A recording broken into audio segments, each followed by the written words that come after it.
Please listen carefully.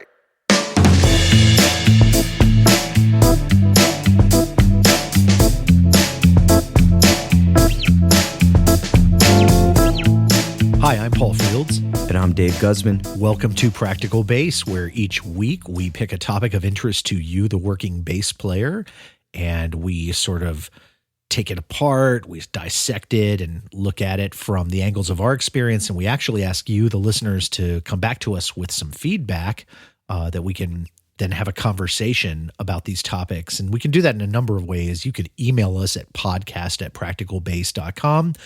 You could visit our website, practicalbass.com, and leave some feedback. Dave and I look at all the mail that comes in, and we read everything. So, you can reach us directly that way. But another way to do it is to go to our Facebook page and or group and start a discussion there with other bassists who are part of the growing Practical Bass community. We really love hearing from you guys there, and we love having these conversations, and we hope that this will be more of a dialogue and a group dialogue, in fact. So yeah, we look forward to your topics of interest as well, and we can turn those into shows, as we have done several times in the past as well. Our topic for today, Dave, what are we going to talk about? Today we're talking about pickups. Pickups. Yeah. Like pickup lines. That's right. Are you tired, Dave? You've been running through my mind all day. that was sad. I'm sorry. I've never been picked up on a podcast. Yeah. Well, you weren't this time either. So it's, your record is 0 for however many. I don't know. It's 0. It's perfect. Yeah, it's a perfect record still, unblemished. Yeah, but pickups. The thing we love about our basses, because that's the thing that gives them their, characteristic sound. Do you have like a favorite pickup configuration? I do. I certainly lean toward the precision pickup style, the split coil, but because I'm, I like the flexibility of being able to pull out different tones, different tonalities, and different voicings. So I'm kind of stuck in this world of having the PJ configuration. So I have, control of that, and I can, blend within from one song to the next song without having to change a bass. Yeah, it's like a P plus almost, or whatever. Exactly. Yeah, the J is just sort of back there in the, on the bridge. Yeah. But, that's... mainly because I'm using one bass primarily. Yeah, for folks who are, I guess, there are probably people out there who aren't familiar with all those different configurations. And, we're going to talk about all these coming up in the next few minutes here. I think for me, the precision is, that the P pickup is like, these are perfect basses for recordings. Right. I mean, they just have that. That's what the P stands for, right? Perfect. Yeah. That is the classic sound. I mean, a lot of people joke about that. They're like, Leo Fender just, got it right. Right. And everybody else has been copying stuff since. And, and that there is some truth to that. The P is awesome. But I got to say, I think I have one bass that I think if it would probably have to be my Desert Island bass. Right. Which actually has, it's a Lakeland 5502, and it's got a jazz pickup at the neck side, and then at the bridge side, it's like a Music Man, like a dual coil back there, but it's active.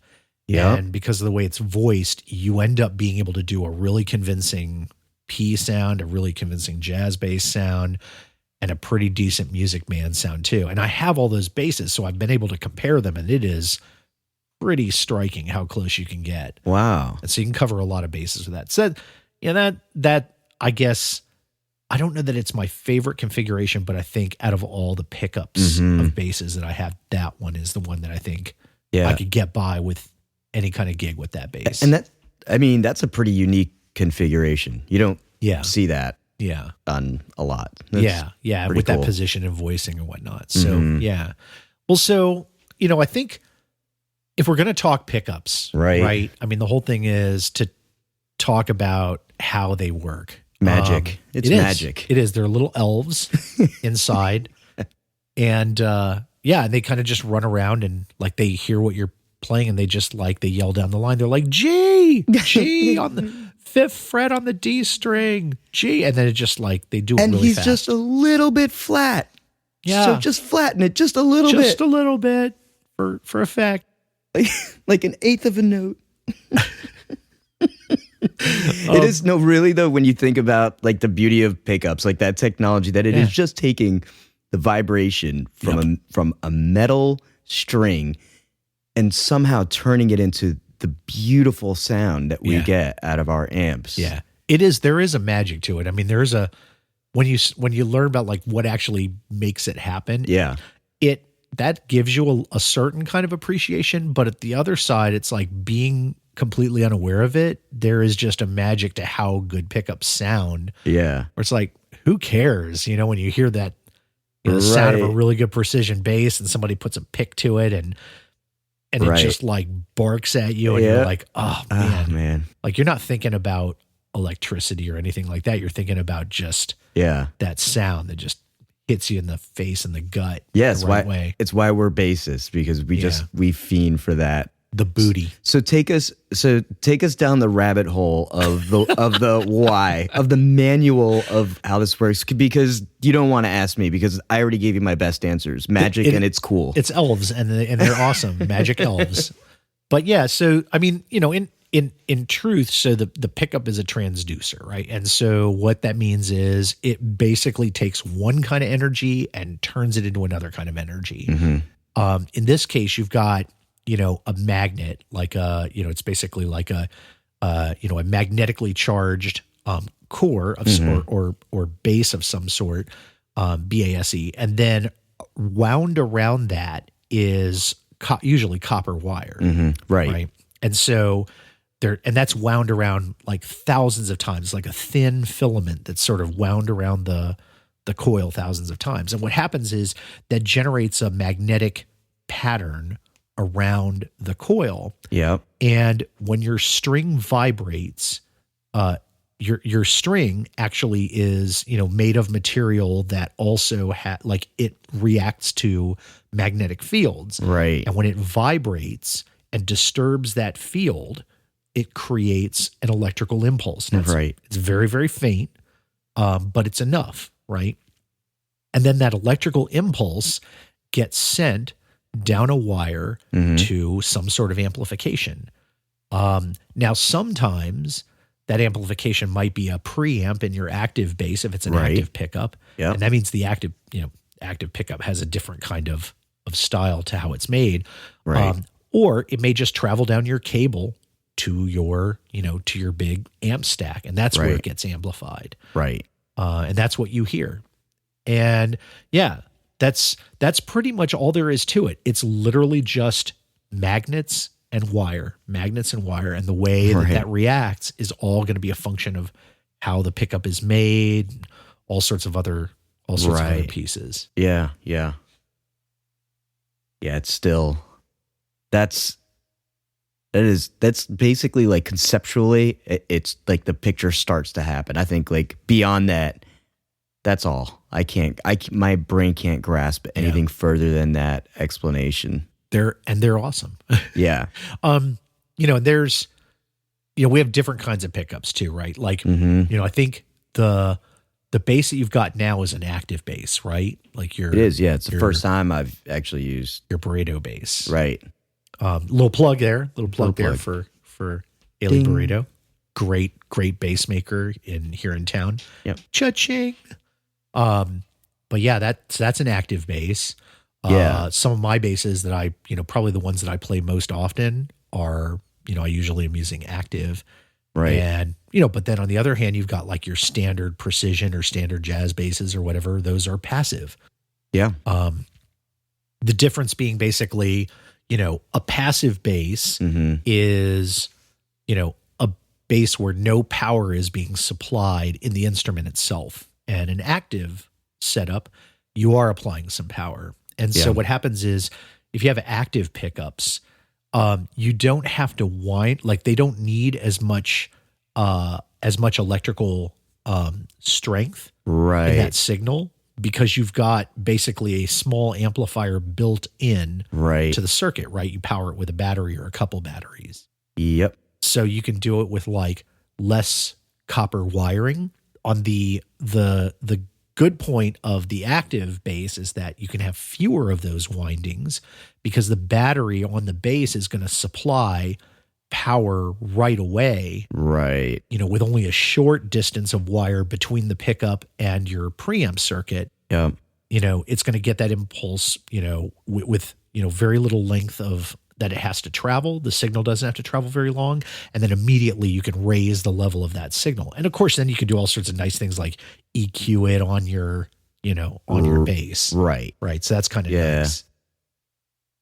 The trade-off, of course, is that, you know, passive pickups, because of that extra copper wiring, like they have a much fuller tone. Like, you know, it'll be sparklier on the high end, and it'll be boomier on the low end. Like they're going to get a much richer sound. Right. And, you know, the trade-off being that they can sometimes pick up that interference though. Yep. Right. So that's the trade-off that you make. And that's why all pickups aren't active. Right. Right. Yeah. Because, you know, there's a trade-off there. I mean, and with any of these too, there's always, you know, there are tonality differences, you know, and any of these choices are really, they get very personal, right? It's like what you like.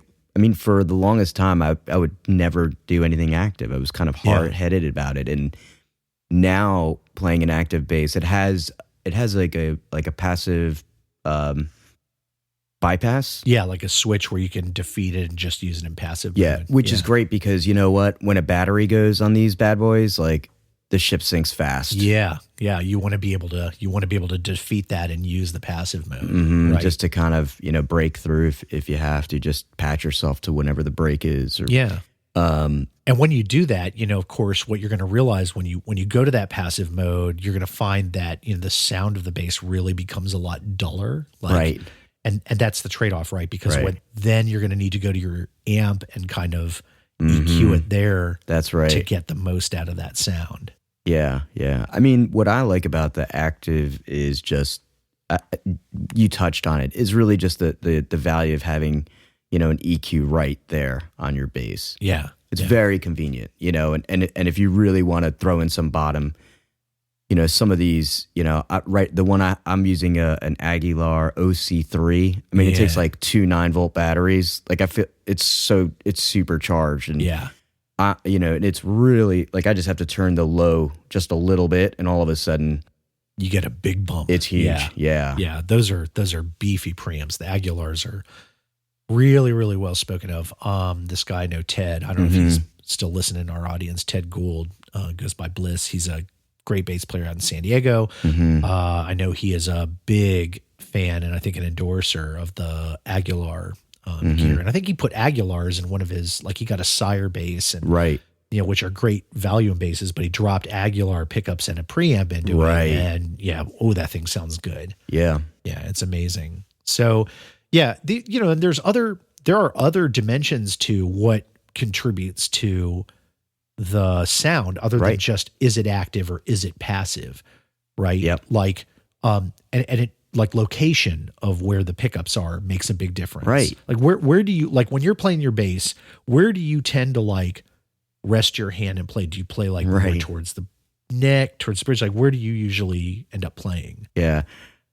I you know, I have to make sure that I say this. So if my other bandmates, like I play for the song, man. Right. Yeah. I play wherever the song is calling for. But if I just jump on a bass, it's kind of sitting, you know, I think my right hand kind of falls right, I would say like closer to the neck, like in the middle, but closer to the neck. Yeah. Right. So you get kind of like that more fuller. Yeah. Like a bumpy kind of boomy sort of, you know, big, rich bottom kind of sound. Yeah. And I feel like I can control a lot there. Like I can make notes staccato. I can mute it. You know, I have it. It's just a comfortable place for the hand to be. Yep. For exactly. me. Exactly. How about you? Are you in the same spot? I'll tell you, I tend to play, I'm kind of like right in the middle. Like I end up being about halfway between where the neck stops and where the bridge starts. That's usually, like, it depends on the bass, but that is a lot of times where I end up playing. certain basses, like I have an old, like early 50s replica Precision where I'll play it more towards the neck just because of it's that bass, because that's a comfortable place to play on that bass. But usually it's like right out in the middle for me. Yeah. The key being that, when you play strings in those areas, the timbre of the string is going to be different. Right. And that same effect is also what pickups hear, right? Pickups are like, they are kind of like ears in that, right. When you play a string at a certain location, you're getting a certain style of overtone. And an overtone is, it is essentially a vibration of sound, right? It's basically vibrations or frequencies that build on other frequencies, right? These overtones. And you're going to get different qualities of those, from playing in different areas. Like you play towards the neck, and like we said, like you get that nice, thick, round, boomy sound. Yeah. And by the same token, if you go down and play, back by the bridge, you get, kind of this, there's more of like a nasal kind of trebly tone that you get. And, so where you put the pickups on the bass is going to change the kind of tone, like the very basic tone that they're going to pick up. Yeah. Because they're going to pick up those differences just like, just like you would if you listened to the string, even if, if you turn down your bass, like literally if you turn off your bass and amp and just put your ear over towards the body of your bass and play a string at different places, you're going to hear a different quality of tone. Right. So, the pickups will pick up on that as well. Yeah. Yeah. Yeah. Which is interesting too, because, you look at like, even certain basses have gone, like I'm pretty sure like the jazz bass, it started like the earlier models.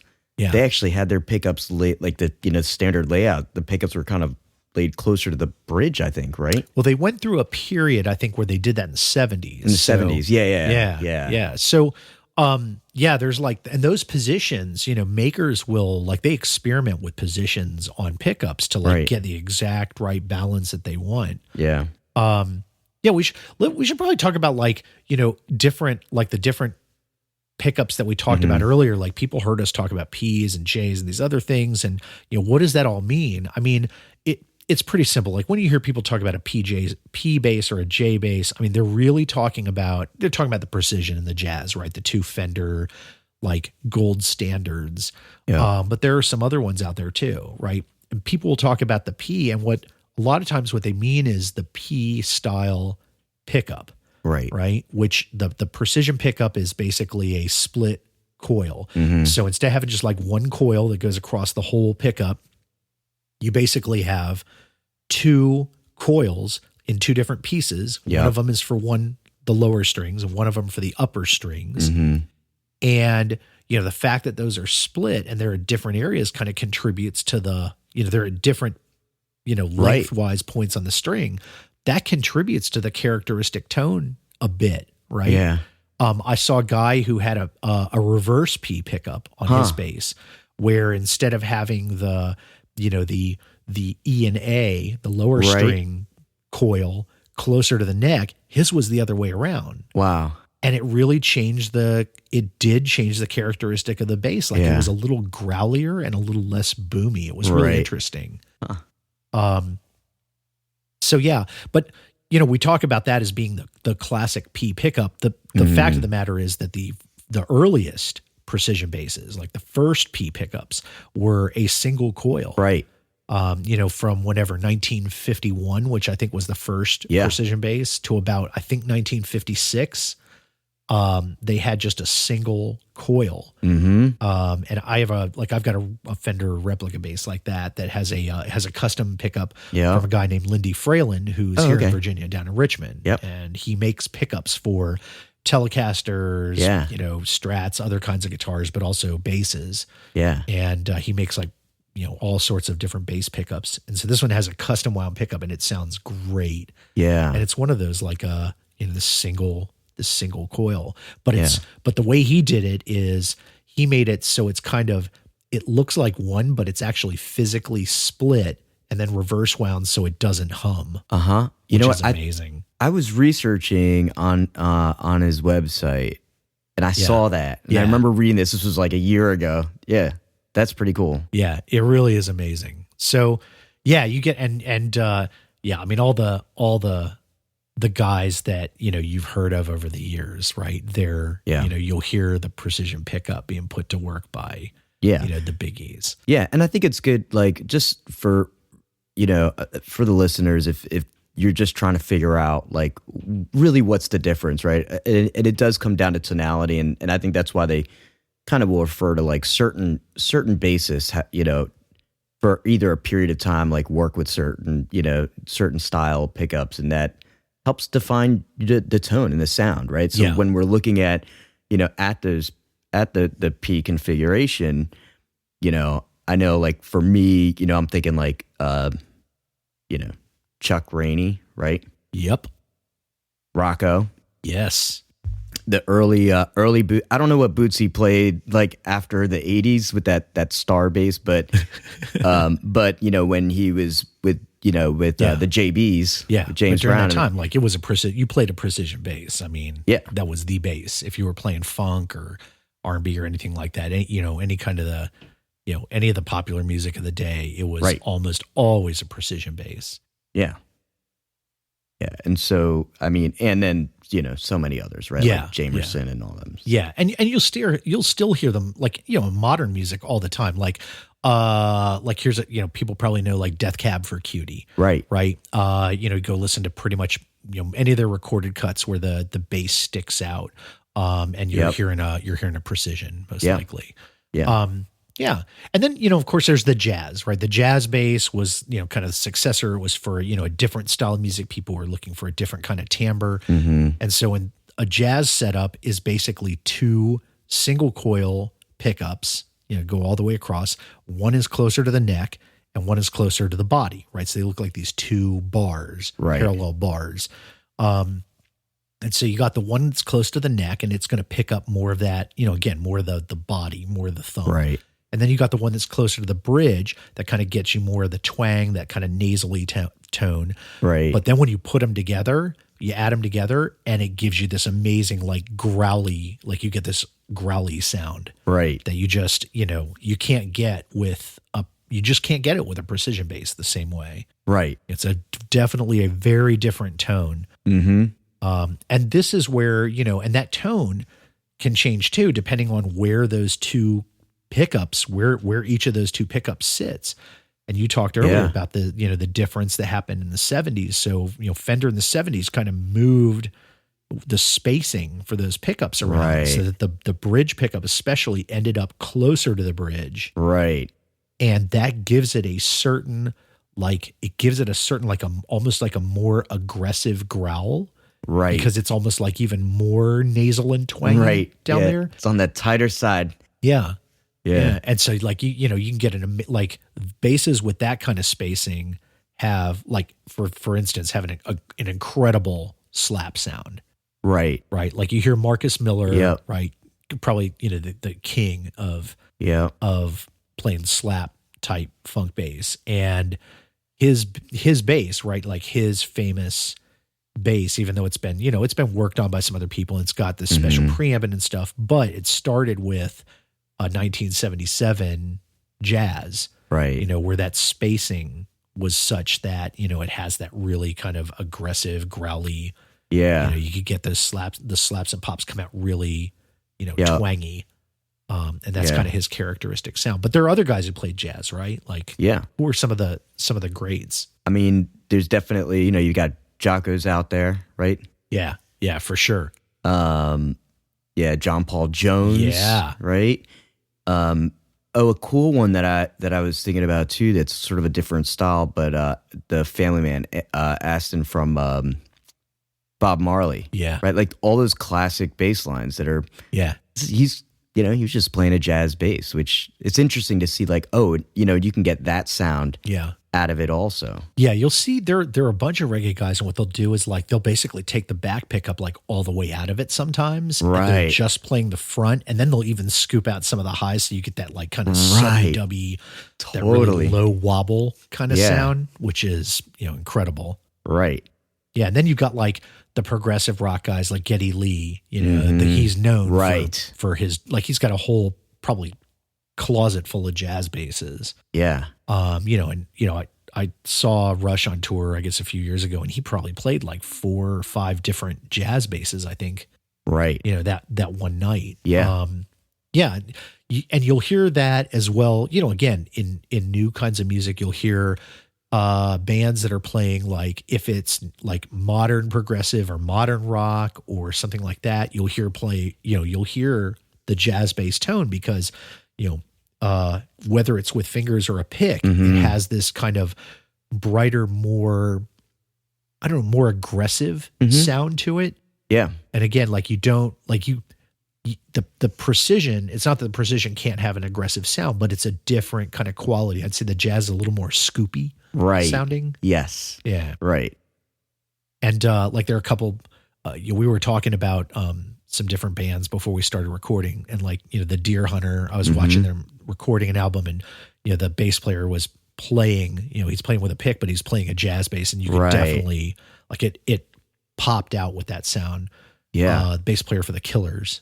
Yeah. He plays a bunch of the Geddy Lee signature basses. Right. Like, not the like $2,000 American one. Like, he has like a closet full of like the $700 Japanese ones. Right. Exactly. Yeah. Because they're consistent, apparently. So I was reading an interview with him, and he was talking about that. You can hear that on their albums too. You can hear that jazz sound. Right. Yeah. So another configuration is the Music Man pickup, which is sort of that big fat pickup. And it's a dual coil, but they're kind of like, they're 2 coils kind of stuck together, as opposed to the split coil like a P does. These both go all the way across, but they're kind of sandwiched together. So it's a fat looking pickup, and it sits down towards the bridge. Now they make some other styles, like you can get Music Man basses. Like, nowadays you can get the Stingrays with all sorts of different configurations. Like, maybe you'll have 2 of those big humbucking pickups, or you might have a single and then a humbucking and then a humbucking dual in the back. But the classic style is, this one big fat dual coil pickup. And like, I have a Stingray 5, and the way it's designed is that you have a switch. There's a 3-way switch, and it basically switches whether the pickup is running, are the dual coils run in series, are they run in parallel, or is it run in single coil mode, where you basically turn off one of the coils. Right.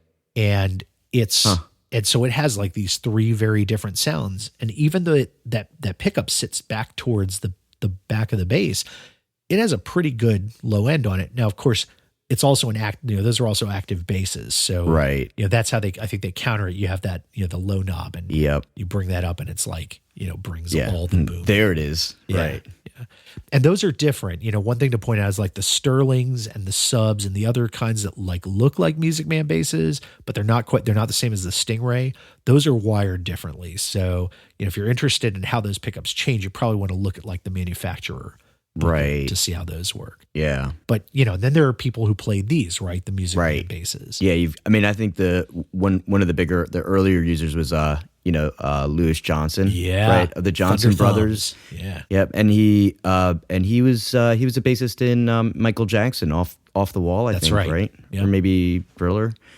Randy Jackson, and, Pino, early 80s. Yeah, because he was playing a fretless. fretless. Yeah, fretless Music Man. That's right. Like, that was his. Yeah. You still see him playing that quite a bit nowadays. Yeah. I just saw him the other night on some European video, and it was just like a small combo that he was in. He was playing his fretless Music Man. I've always wanted one of those. Yeah. Oh, totally. That's on the list. What was that song that was a big hit when we were kids? Yes. Was it? I can't even remember. I'll get it wrong. And I was thinking about this song earlier today because every time you walk away. Yeah, every time you go away. Right. Dun, dun. That was him, right? Yeah, that was him. Yeah. That bass line. God, it was good.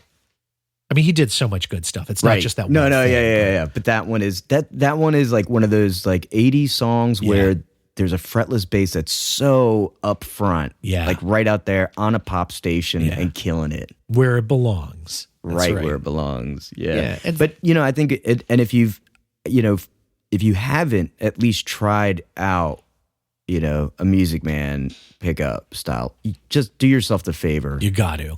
It's definitely something completely different. Like it's because we're sometimes trapped. For me at least, I was always sort of in that PJ world. And just to try something different is like, oh, all of a sudden that kind of it left a mark on like basses that I really need in my collection because of that. Because the tonality is like you can't get it out of the P or the J. No, that's right. It really has its own characteristic sound, and and several flavors to it because of the way the switching works. So, right. And you can't really ape it with anything else. Right. Yeah. So and there are other manufacturers out there, right, making lots of options, and there are other basses that have their characteristic sounds, right, like the Rickenbacker, which is another kind of 2 pickup configuration. There are a ton of basses out there, obviously, that have their own take on how their pickups work. Like some of them put them at a slant, or they might put one at a slant and the other one not. Right. There are so many ways that this can be done. There are some that use like 2 big fat humbuckers. I've seen basses with like 3 big fat humbuckers in them. It's the sky's the limit, right? Yeah. I mean, it's whatever the makers want to do. Yeah. And, everything boils down to there's just a lot of options out there. The size and the weight of the pole pieces that stick up from the coil, to pick up the vibration of your strings. There's the amount of windings of copper wire in there, the material that they use for the magnets. There are a ton of options where you put them on the bass. And then there's tons of makers who, make pickups that you can drop into your bass, like Seymour Duncan or Nordstrand or Aguilar or Bartolini or any of these. Right? Yeah. Like there are dozens and dozens of makers of great pickups. Yeah. And there's also like these boutique makers that are in, I would say, pretty, if you're in a city or near a city, there's usually at least one person that's making a lot of like reissue stuff like you were talking earlier. And some of these guys have great reputations and they really nail it. They've been in the business for like 30 or 40 years and they're just, genius. Yeah. Like, not to name drop again, but again, Lindy Fralin down in Richmond near where we live has an amazing reputation. I have 2 basses with his pickups in them. The other one is that, the Lakeland, Daryl Jones 5 that I have has got Lindy Fralin pickups in it. And then I put a John East preamp in it, and it is phenomenal. Definitely, I think my favorite bass to play. Like I named the other bass from Desert Island bass just because it could cover all the different kinds of sounds. But this bass, as far as the one that I love playing and I love the sound of the most, like for what it does as a jazz bass, that's the one for me. Yeah. And those Lindy Fralin pickups they just take it to the next level. It's amazing. Yeah. Yeah. And there's other aspects, I guess, that that you can I always touch on with pickups as well. Yeah, one of the things that kind of would throw me years ago is really like trying to figure out like what those like the ones that are just like kind of like they're called like soap boxes or whatever. Soap bars, right? They're like the active pickups they're kind of a little bit fatter and the Bartolinis are like those, and then they have them in all the different shapes, and you always wonder like, is it just like these? They're basically just coverings, right? Yeah. It's and basically because of the way that the active pickups work, like you don't need to have like big pole pieces sticking up necessarily to get the same sound. So it was like kind of a covering them over for cosmetics because the magnet is still there, right? The magnet is still there. Right. The sensing pieces are still there. It's just, it's covered up by a material, but the magnetic field is still there. So they still work the same. Right. And I imagine it's probably, there's got to be something in the design. So like, there's no like grease getting in there or it's not exposed anymore. It's like literally covered. Well, right? And also you don't end up if you play really hard, you don't tap the string against the magnet, which gives you like this nice huge clang or clack or whatever. That'll happen. Yeah. And that's not the only noise issue, right? Like we talked about all these different kinds of pickups. When you have, single coil pickups, they can get noisy. And so people will go to great lengths to, buy pickups that are wound specific ways, what they call humbucking, which basically means like you've got you have a pair of coils that are wound in reverse, or like the polarity is reversed from each other. Right. And so basically it cancels out that interference and you get a very noiseless style pickup. You sacrifice a little of the fidelity, especially on the high end for that. But again, what you get in return is like this big full sound with no noise. Like, lights don't make your bass buzz or something. Yeah, and especially computers. And if anyone's ever had a head, like if you're doing some home recording and you've got a headset on and you're near a computer with like a jazz bass or whatever, and you can just turn toward the monitor and all of a sudden you get this huge like Yep. That's the one. That's exactly. Yeah. I've had to record like facing like away from the band. Right. Just to avoid it. I'm like, this is crazy. Yeah. Yeah. I mean, and that is basically the price you pay for that, for that fidelity. But it's a price we're happy to pay.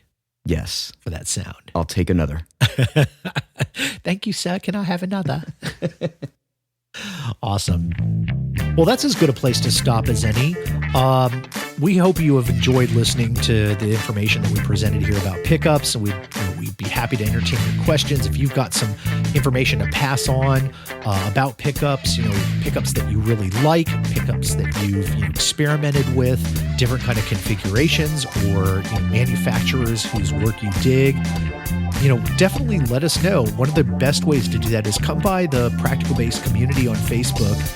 We have a group there that you can easily join, and it'll put you in contact not just with us, but also our community of listeners. We'd love to keep this dialogue going amongst all the people who are out there who are working in whatever way, shape, or form as bass players.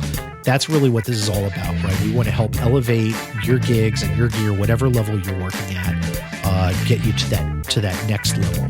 So come engage us in those groups. You could also email me and Dave at podcast@practicalbass.com or leave us feedback at the practicalbass.com website. You can also find us on Google+, on Instagram, and on Twitter. And really what we hope you guys will do is get involved in these discussions. Let us know what you think. Let us know if there are topics that you'd like us to talk about in a future show. And we'd also like you to share this podcast with your friends, with your colleagues, with other musicians, right? It's not, hopefully some of the information that we present here, not just for bass players, but other musicians as well. We encourage everybody to join in here, join in the fun. And one of the ways that we can build a better community is by you sharing this with the other musicians that you think would appreciate it. And subscribing is really easy. So if you share it, let people know it's easy to subscribe. All you have to do is, if you have an iPhone, go to your podcasts app. If you have an Android device of any kind, use Google Play Music. You can use iTunes on your Mac computer or Stitcher Radio on any platform. Search for Practical Bass, and you'll see our friendly black and white logo. Hit the subscribe button or link, and you're going to get a fresh episode of Practical Bass that is going to be delivered to you fresh every week with whatever topic is hot that week. And we hope that you will tune in and keep listening and let us know what you like and don't like. We're looking forward to hearing from you. And so until next time, I'm Paul Frields. I'm Dave Guzman. And this has been Practical Bass. Thanks for listening.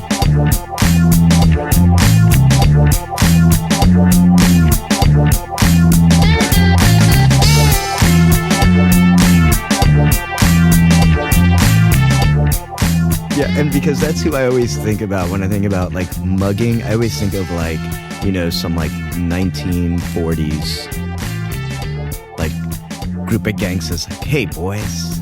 Yeah. We're gonna do an in and out kind of job. They come out like the Jets. They're like, sorry.